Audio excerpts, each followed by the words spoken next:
Добрый день, меня зовут Ляйсан, и сегодня я буду вашим проводником в мир татарской культуры. А конкретно мы с вами поговорим о том, как жили купцы в 19 веке. Я так понимаю, здесь уже у большинства есть какие-то знания, поэтому с вами будем в таком диалоговом формате даже проводить эту экскурсию. Ну, а самое главное, да, это история этого дома. Как вообще мы пришли к тому, что здесь сейчас находится. И поэтому первая эта комната, она как раз-таки представляет собой такую летопись этого дома. И начнем мы как раз с обсуждения вот с дома в начале 20 века и в конце 19-го. То время, когда наш дом был купеческим.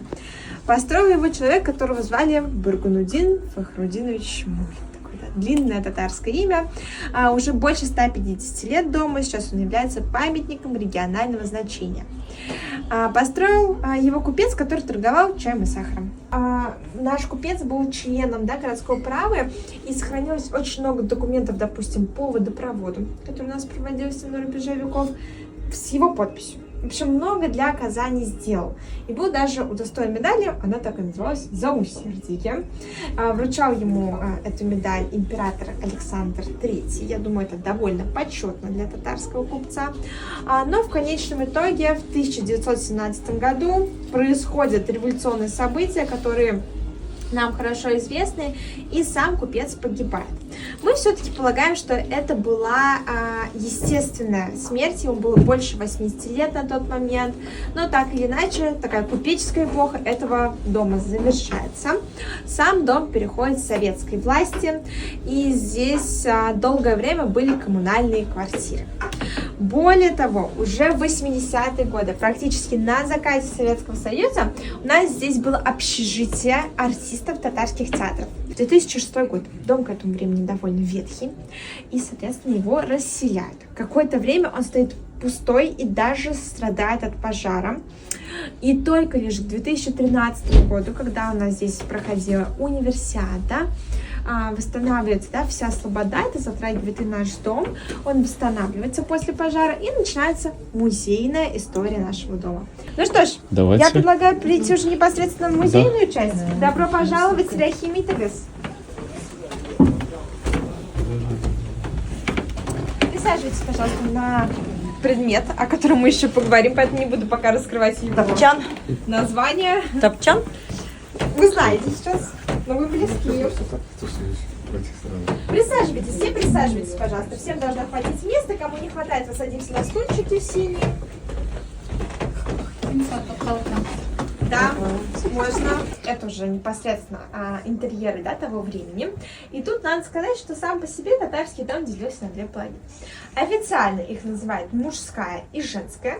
На самом деле правильнее будет говорить деловая и домашняя. Потому что вот эти первые две комнаты, они были парадными, где купец встречался со своими торговыми партнерами. Здесь, да, то есть такая именно гостевая была половина. А последние две комнаты были домашними, где проходила самая спокойная, размеренная часть жизни всех членов семьи. Мужчины, да, тоже большую часть времени именно так проводили. Ну и раз здесь встречали гостей, здесь нужно было показать весь свой достаток. И были предметы, с помощью которых это можно было делать. В первую очередь мы здесь видим абсолютно для нас обычный, да, стол и стул. Однако для татар того времени это было редкостью. В первой половине 19 века сидеть за столом на стульях, да еще и свесив ноги, это было чем-то крайне непривычным.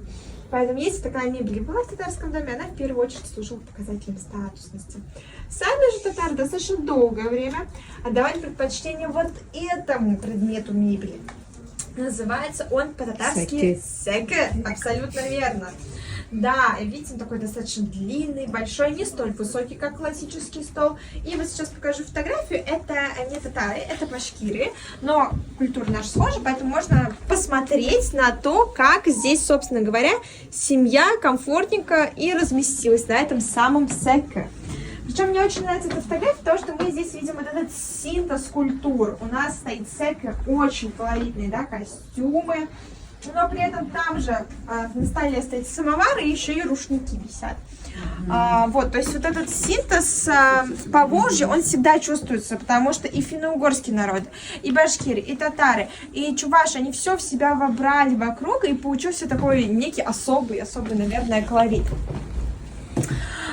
И надо сказать, что сам сайкэ это предмет многофункциональный. Получается, днем здесь кушали, трапезничали, поэтому, собственно говоря, и ставился самовар.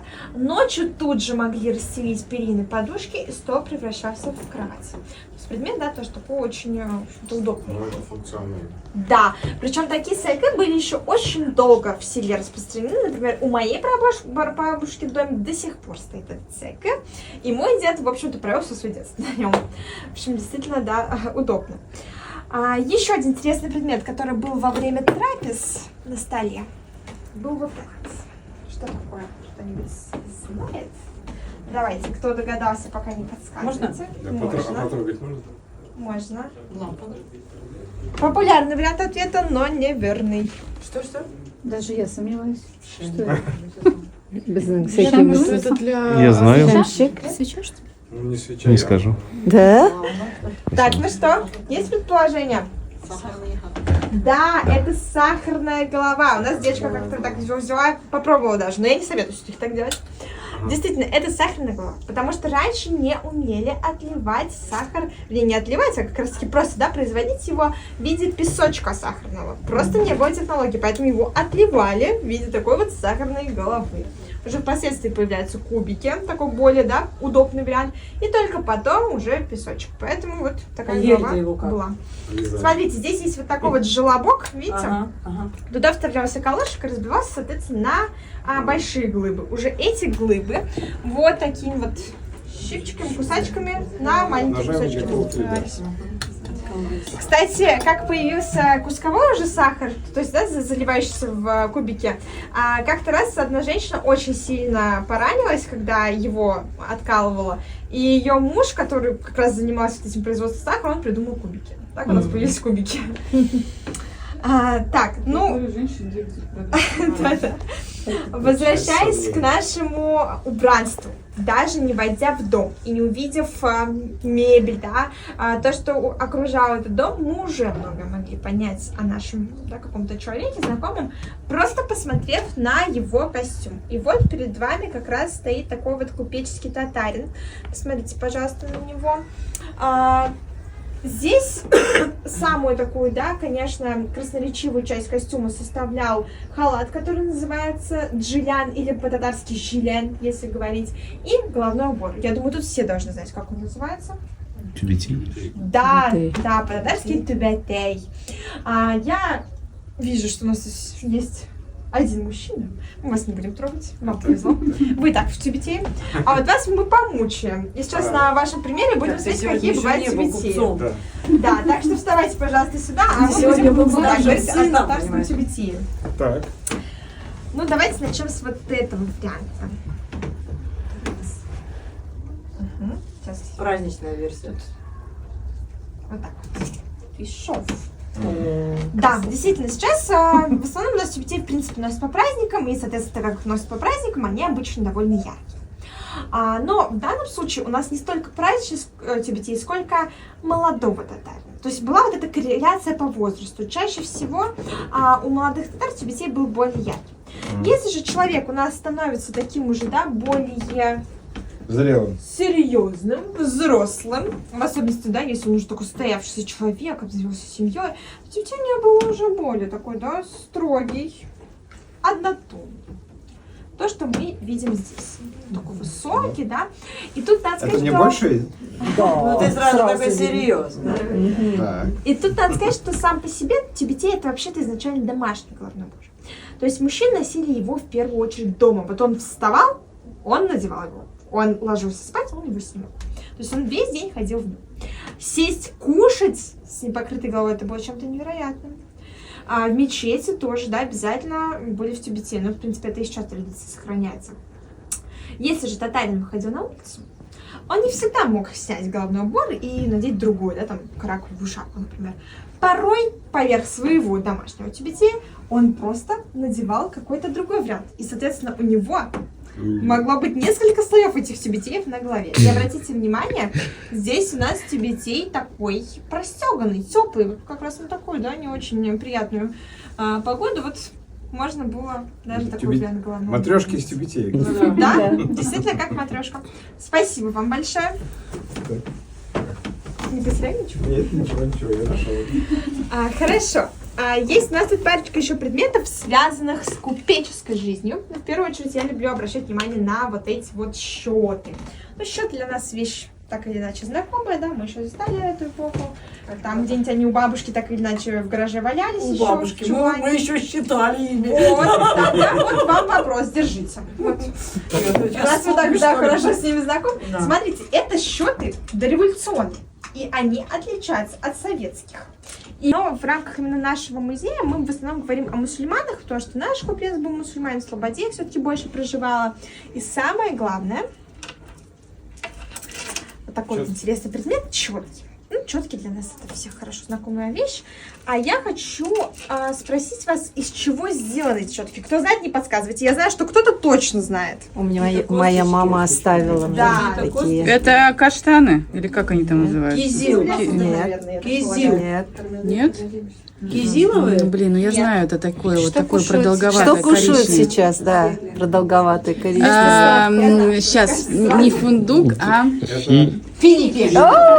Класс, молодец. да, точно. Блин, я вот помню, что да, костяшки-то эти. Абсолютно верно. Мне Это, мама оставила. ну, один Мама материал, который периодически встречается, но чуть реже, но тоже вот у наших бабушек, дедушек они еще были.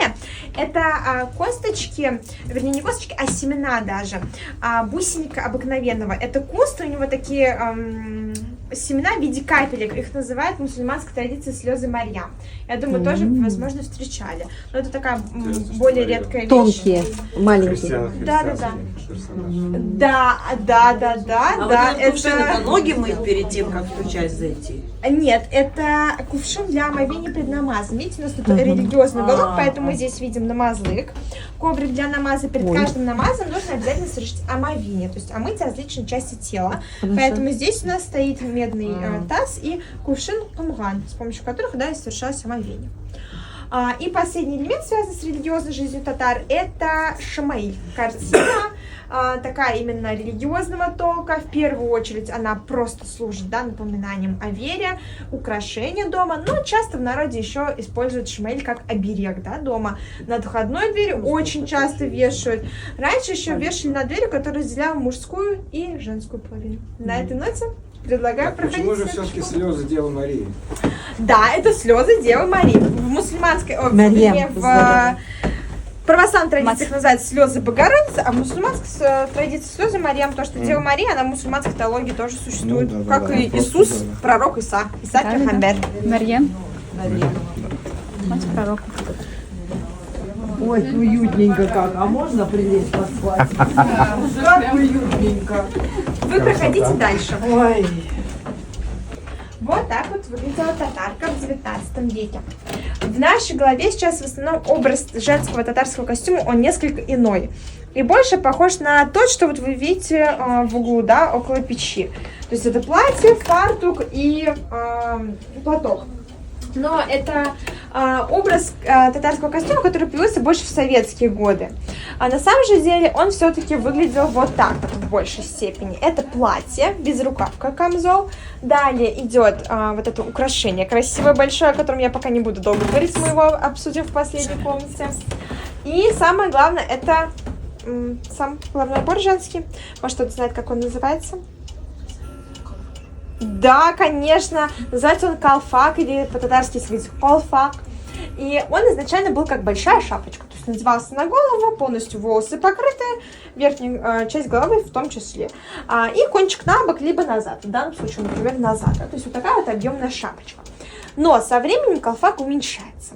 В начале 20 века меняется мода, но самое главное, меняется жизнь женщин. И такой колфак, он уже как-то не отвечал их, так скажем, возможностям, вообще представлениям о костюме, поэтому колфачок становится вот таким. И носили его не только маленькие девочки, но и взрослые женщины. То есть это просто-напросто нравы, мода начала 20 века. Как они его крепили? Были специальные петельки, на колфаке, и, соответственно, с помощью невидимок прикреплялся колфачок к волосам. Мы в последней комнате посмотрим на такой колфачок. Да, это еще одна современная версия татарского головного убора, причем вот конкретно такой, он как раз именно сейчас появился. Потому что вот именно эта модель, она не носилась в начале 20 века, это уже именно современное прочтение. А вот у вас? Вот у меня такие еще носили. Да. Как кошелечек такой, коробочка, да? Да. В общем, интересно. Но главное, что в любом случае, так или иначе, какие-то элементы татарского костюма, особенно сейчас, они заново возрождаются. Даже в данном примере наших прекрасных девушек мы можем это увидеть. Вот у меня тоже даже корсет татарский. Вот я хочу такой. Да. Если что, я поделюсь потом ссылочкой. Да? Где продают? Мне не жалко.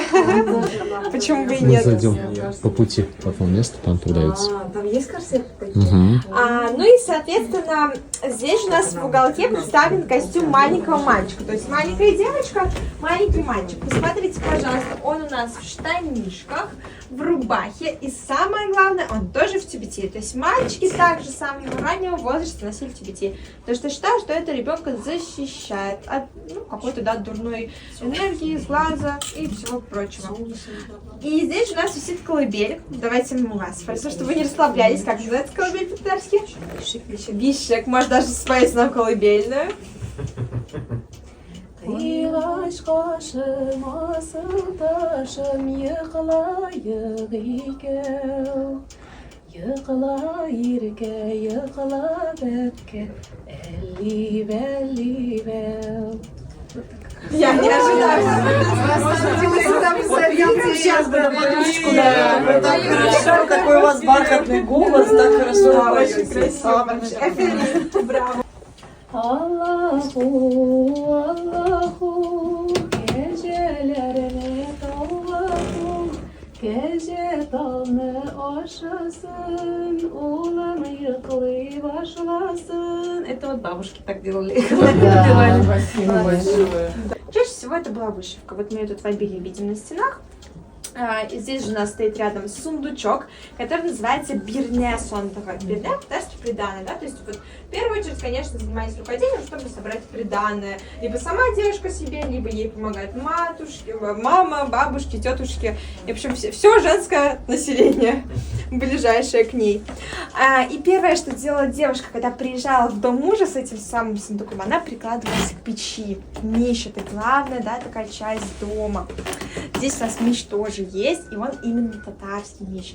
Почему? Потому что в большинстве татарских сел, деревень на печи не спали. И мы здесь это тоже видим. То есть, если для нас печка — это место, да, где можно полежать, это у нас сохранилось из вот этих русских сказок, да, на них даже можно поездить, лежа на ней, то здесь все-таки печь, она не предполагает конкретно, да, вот этого функционала, поэтому в данном случае у нас дымоход расположен посередине.